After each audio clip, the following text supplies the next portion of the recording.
Здравейте, приятели! Добре дошли на поредния анализ на Forex Training България. Както знаете, аз казвам Васил Ведров и отново ще ви покажа какво е нашето мнение за това какво може да очакваме от Forex пазара, къде какви сделки или какви движения може да се хванат.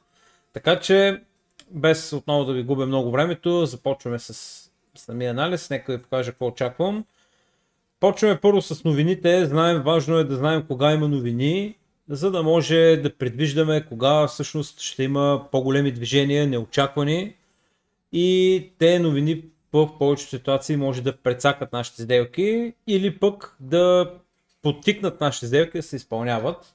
Затова е хубаво преди новините вие да сте адекватни и да знаете тези новини, в колко часа са, в кой ден и кои валути ще засегнат, за да може да предвидите как да пускате сделките, как да ги менажирате и какво да правите изобщо преди новината и след нея.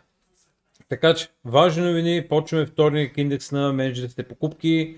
Този индекс е свързан с, той е част от инфлацията, така че също е важен, той е за долара в 15,30.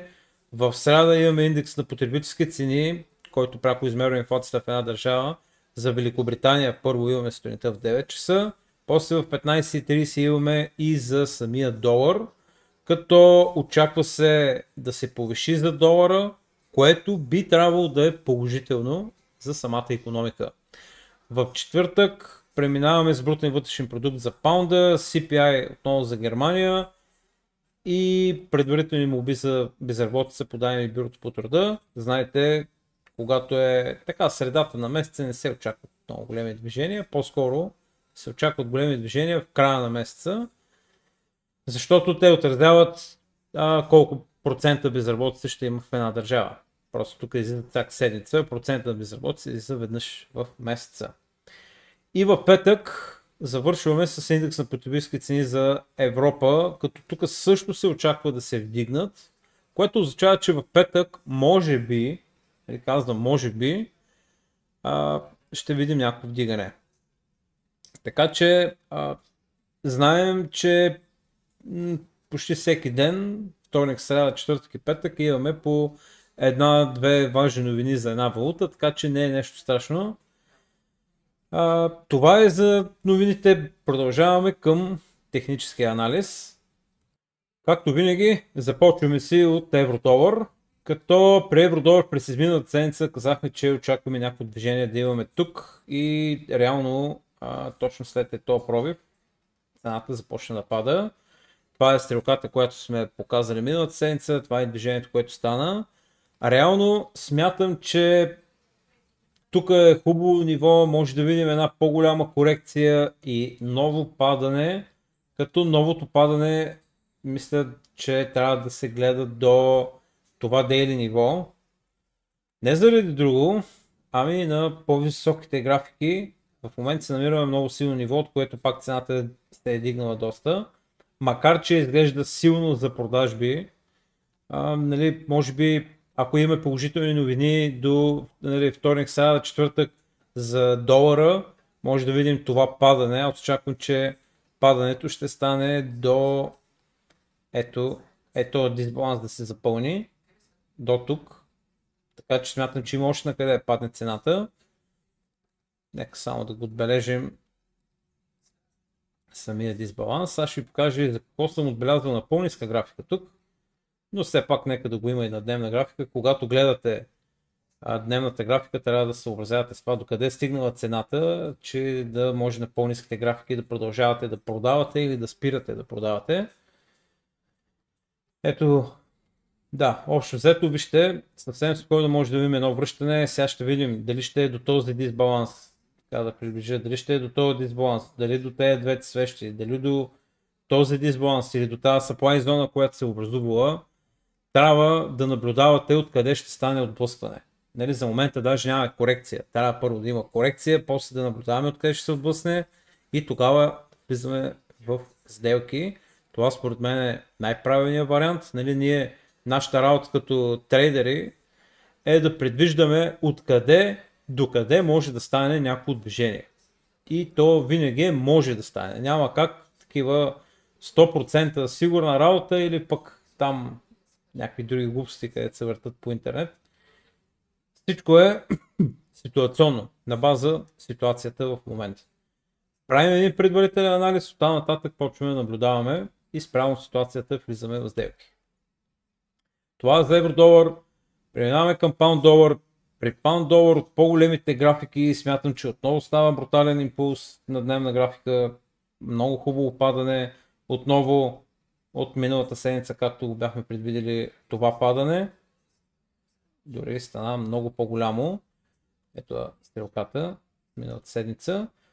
Сега при този нов импулс, общо взето очаквам да видим всъщност на по-ниска графика новия импулс е от тук, но на по-висока графика, т.е.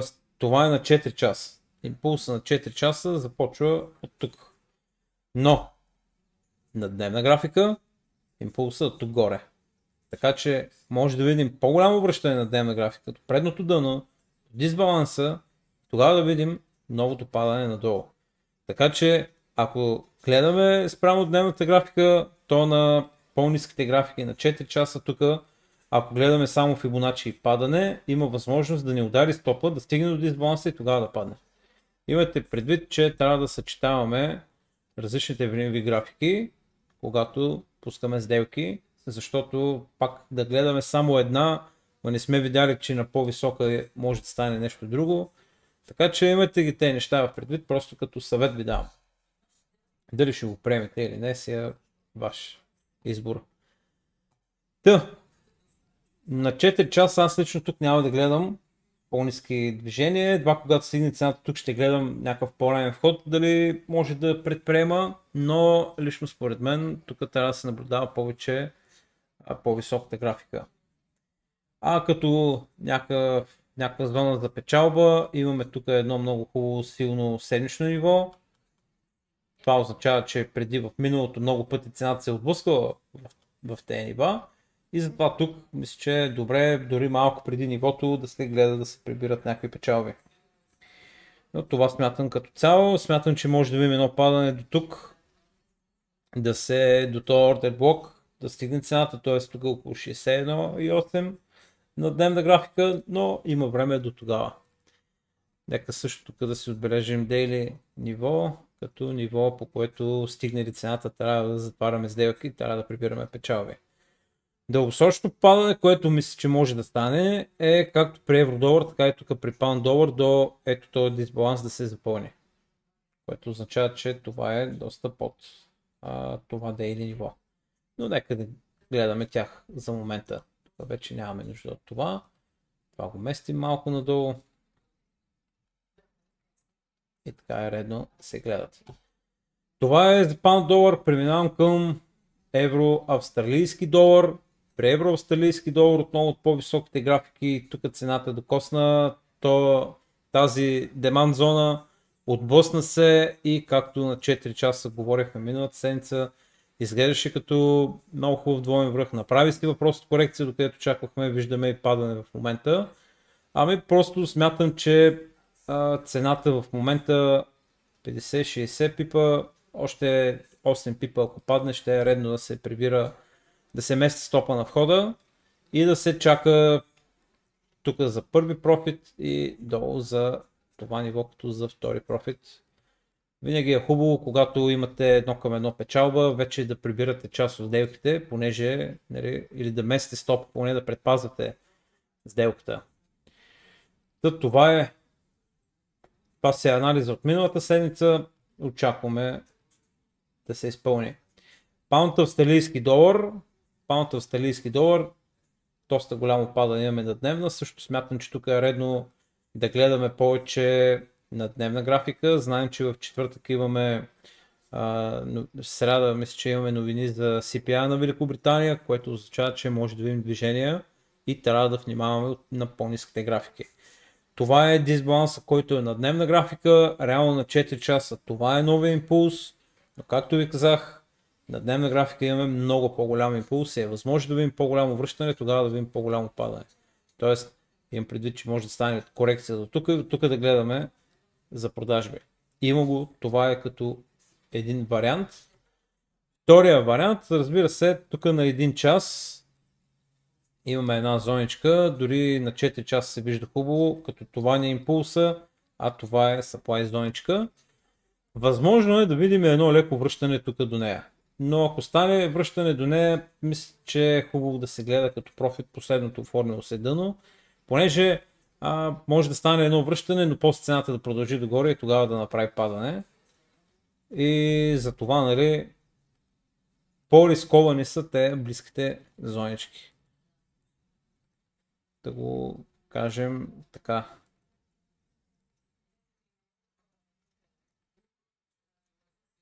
Или така, или нещо подобно. Това е, което смятаме тук за паунд австралийски долар. За евро новозеландски долар смятам също, че абсолютно точно се изпълнява анализа от миналата седмица. Квазимодото се изпълнява за момента топ. Бойния връх, цената се върна точно до обема и в момента мисля, че вече е много над 1:1. Тук стопа е 25-35 пипа, а надолу цената е 93, почти 3:1.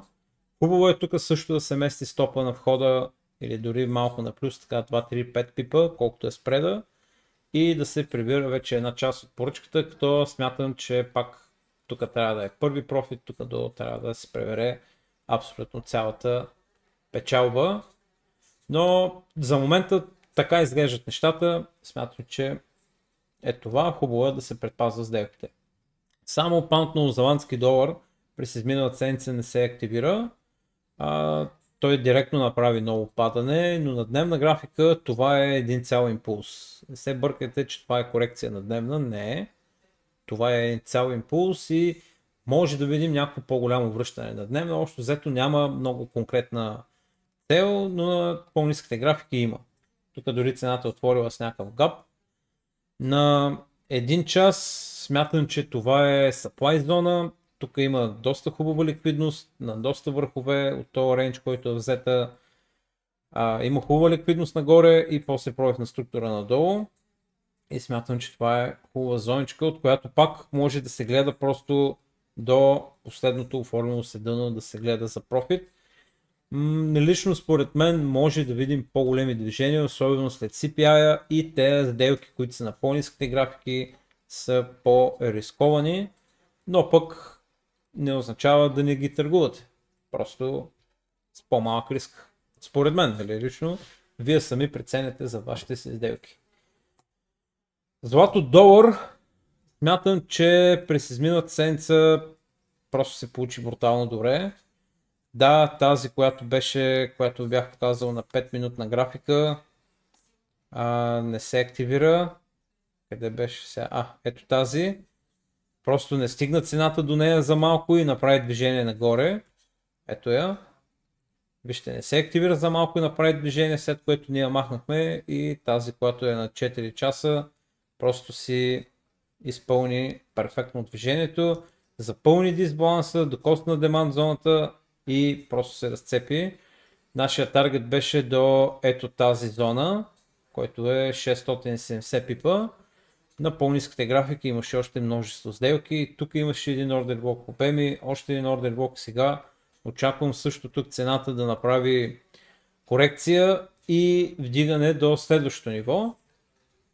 Догоре. Като тук очакваме да видим и някакви... Я да видим на по-ниските графики.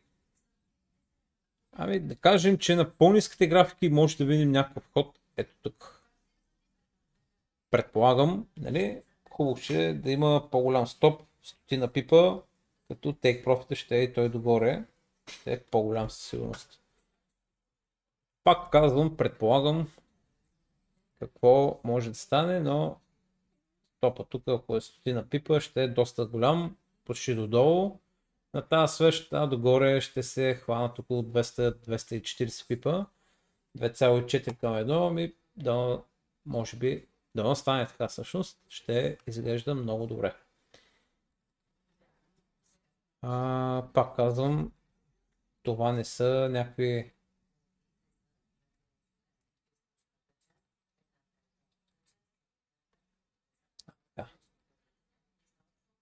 знаете, че тези анализи са с цел да ви помагат в търговията. Не са съвети финансови или там каквито и да било глупости. Надявам се наистина да ви помагат. Ако ви помагат, пък не забравяйте, ударите по им палец.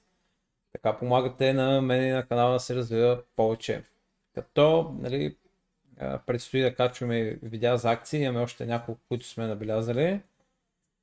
Преминавам към биткоин. За злато австралиец нямам нищо конкретно, но за това, нали, просто го пропускам. Биткоина през изминалата седмица мисля, че ви бях казал, че някъде около тази зоничка може да имаме отблъскване или на дневна, тук в този дисбаланс нещо да се случи. Ами цената не го достигна абсолютно точно. Нали, имаше за $7 не стигна точно дисбаланса и направи голямо падане. Да, смятам, че на по-големите графики се изглежда доста за продажби. Или пък, така да кажа, най-вероятно ще направи някакво връщане. Според мен, тук около $80,000, до около $80,000 и може би ново вдигане сега, нали, не се знае. Ще е супер, ако направи ново вдигане. Така че това смятам за момента. Нали, на по-ниските графики изглежда, че пробие последното дъно, просто цената ще продължи да пада до ето тези дъна. Така изглежда. И Етериума. И него очакахме тук, пък той имаше много хубава зоничка. Не достигна точно на него, направи падане. Сега има нов импулс реално и може на по-ниска графика на 4 часа да запълни просто дисбаланса и да направи ново падане пак надолу. До следващото ниво, това е на дневна този дисбаланс. Това е с 17% падане. Но имайте предвид, че направили такива големи падания, тук дори има още един дисбаланс. Може би от този дисбаланс после може да видим много голямо вдигане, около 40%, което е топ.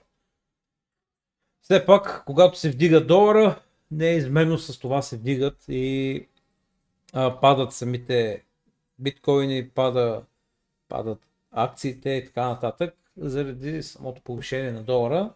Макар че не навсякъде, имаме тук доста още акции, които в момента се оформят доста добре за покупки. Така че ще ги споделяме и тях. Хубаво е да се инвестират в двете неща, Форекс акции, хубаво е в трите, Форекс крипто акции, защото при Форекс е динамично, при криптото е по-динамично, отколкото при акциите, пък акциите са пък най-сигурни, така че хубаво е да има инвестиции във всичко. Принципите за инвестиции във всичко са общо взето едни и същи. Те идват от акциите, прехвърлиха се на Форекса, Форекс има малко доработки и след това се прехвърлиха и на криптото, така че принципите са едни и същи. Това е всичко от нас. Надявам се да ви е харесал и този анализ. Ако ви е харесал, ударите по им палец. Бъдете живи и здрави, желая ви хубава и успешна седмица и всичко най-добро. Чао и до следващата седмица.